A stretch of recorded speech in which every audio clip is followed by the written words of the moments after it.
আমাদের প্রাণী সম্পদ বিকাশ দপ্তরের এই 2024 সালের দ্বিতীয় রিভিউ মিটিং আমরা করছি স্টেট লেভেলের।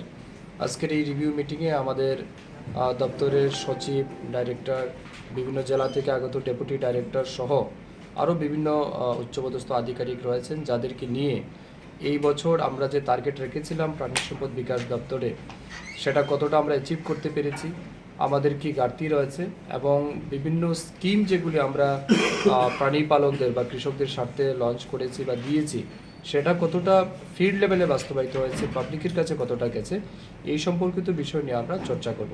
তার পাশাপাশি 2024-25 অর্থ বছরে আমরা যে বাজেট রেখেছিলাম ত্রিপুরা বিধানসভায় ফিনান্স ডিপার্টমেন্টের মাধ্যমে, সেই বাজেটে এআরডিডি ডিপার্টমেন্ট কি পরিমাণের আমরা অ্যালোকেশন পেয়েছি, ফান্ড কতটা ইউটিলাইজ হয়েছে, কতটা আনস্পেন্ড রয়েছে, আগামী দিনেও আরও কী কী কাজ করতে হবে, এই সম্পূর্ণ বিষয়ের উপর আমরা আলোকপাত করব।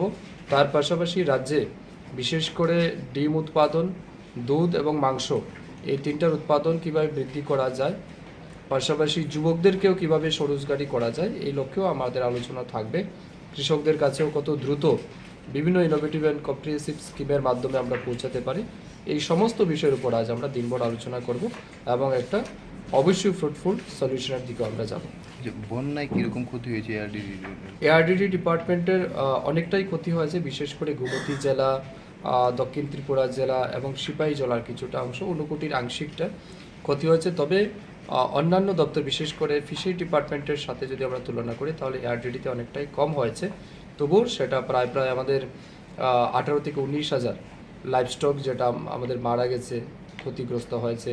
বেশ কিছু আমাদের যেগুলি আমাদের পশুর খাদ্য বলি আমরা যেটাকে, বিভিন্ন জায়গাতে সেগুলিও অনেকটা ক্ষতি হয়েছে, গাছ নষ্ট হয়েছে।